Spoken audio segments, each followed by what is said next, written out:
आ जाबे वो दाई वो आ जाबे वो मैया वो आ जाबे वो दाई वो आ जाबे वो मैया वो। 9 दिन बरते बगवा मचड़ के आ जाबे दाई वो 9 दिन बरते बगवा मचड़ के आ जाबे दाई वो।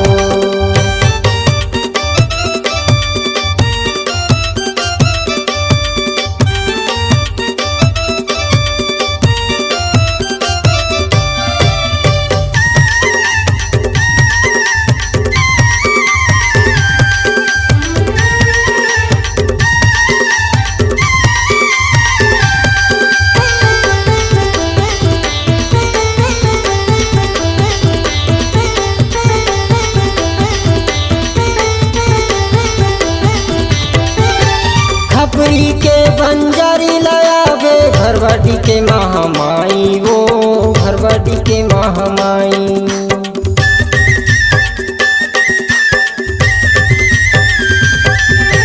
खपरी के बंजारी लायाबे घरवाटी के महामाई वो घरवाटी के महामाई। जसला तोरे गावत हो मैया में केसरी दास पूरे वो में केसरी दास पूरे।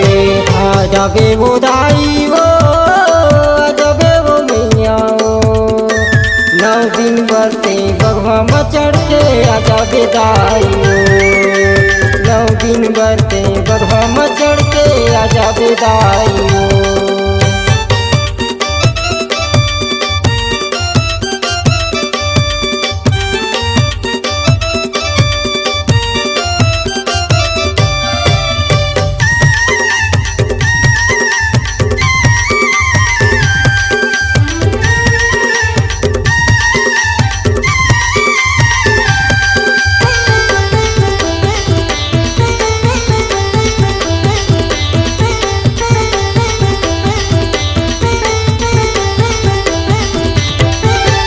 लहर लहर लहरावत रही तोर मंदिर के जवारा वो तोर मंदिर के जवारा।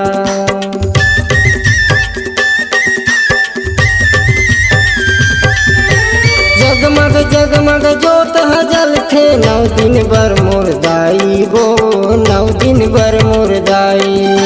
सेवक मन हा सेवा करे बर तोर मंदिर माया थे वो तोर मंदिर माया थे।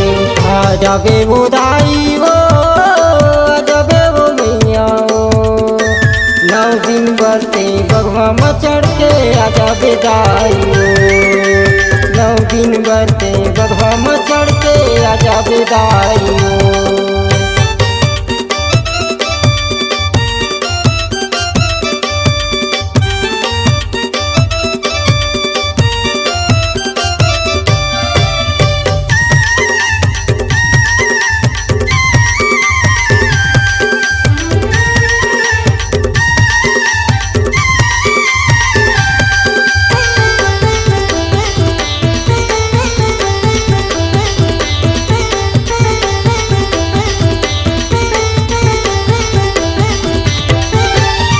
तो बहिनियल संग मालाबे औलाबे लंगुरवा भाई वो औलाबे लंगुरवा भाई।